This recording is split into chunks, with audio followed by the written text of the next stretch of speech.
नमस्कार, आरपी किचनमध्ये आपलं स्वागत आहे. तर पालकाची भाजी रोज तीच खाऊन जर कंटाळा आला असेल, तर मी थोडीशी वेगळी भाजी बनवणार आहे. आता ही भाजी मी एकदम निवडून घेतलेली आहे आणि याला धुवून घ्यायचे आणि नंतर कट करून घ्यायचे. आता पालकाची भाजी कट करण्याच्या आधीच धुवून घ्यायची, थोडंसं मीठ टाकून. तर थोडीशी वेगळ्या पद्धतीने मी भाजी बनवणार आहे.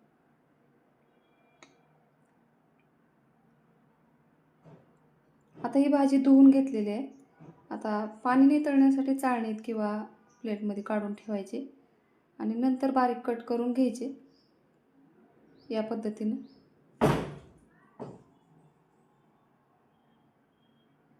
आता इथं पालकाची भाजी कट करून झालेली आहे. तुम्हाला माझा व्हिडिओ थोडा जरी आवडला असेल तर प्लीज व्हिडिओला लाईक करा, चॅनलला सबस्क्राईब करा. सबस्क्राईब केल्यानंतर बेल आयकॉन प्रेस करायला विसरू नका. ऑलवर क्लिक करा म्हणजे माझ्या प्रत्येक व्हिडिओचे नोटिफिकेशन सगळ्यात आधी तुम्हाला येईल. हाईप या ऑप्शनवर क्लिक करून जे काही पॉईंट्स असतील ते द्यायला मात्र विसरू नका. तुमचे एक लाईक, एक सबस्क्राईब आणि या हाईपचे पॉईंट माझ्यासाठी खूप महत्त्वाचे आहेत. आणि छानशी कमेंट करा.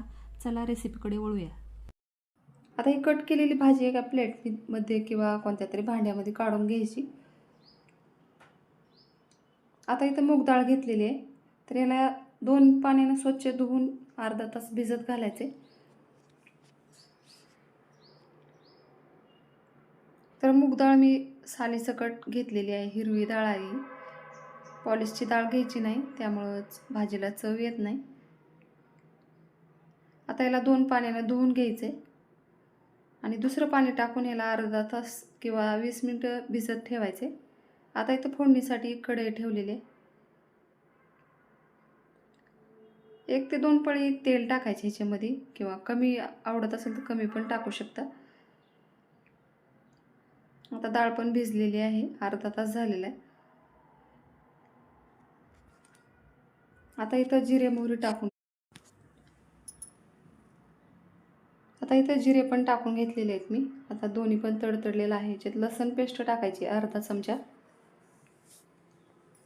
आता याच्यामध्ये पालकाची भाजी टाकून घ्यायची. तेलामध्ये छान असं परतून घ्यायची.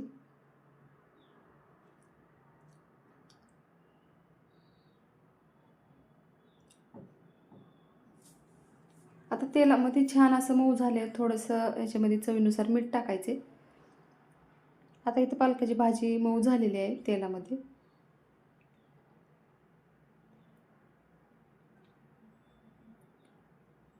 अर्धा चमचा हळद टाकायचे, लाल तिखट टाकायचे. आता हे छान असं भाजीमध्ये मिक्स करून घ्यायचे. आता या भाजीलाच एकदम छान असं पाणी सुटलेलं आहे, त्यामुळे दुसरं पाणी टाकायची काही गरज नाही. आणि ह्याच्यामध्ये आता इथं डाळ एकदम छान असे भिजलेली आहे, या भाजीमध्ये टाकून घ्यायची आणि हे पाणी आटेपर्यंत ह्याला शिजवून घ्यायचे. तर अजिबात मी एकही थेंब पाणी टाकलेलं नाही, भाजीलाच पाणी सुटलेलं आहे. आता झाकण ठेवायचे, मध्यम गॅसवर 5 मिनटं ठेवायचे, भाजी तयार होते. तुम्हाला जर हिरवी मिरचीची आवडत असेल तर हिरवी मिरची पण टाकू शकता याच्यामध्ये. आता इथं भाजी तयार झालेली आहे. आवडत असेल तर शेंगदाण्याचं कूट टाकायचे. मुलं नको म्हणले म्हणून मी टाकलेलं नाही शेंगदाण्याचं कूट. अशीच भाजी तयार झालेली आहे. माझ्या चॅनलला सबस्क्राईब करा, लाईक करा, शेअर करा. व्हिडिओ बघितल्याबद्दल धन्यवाद.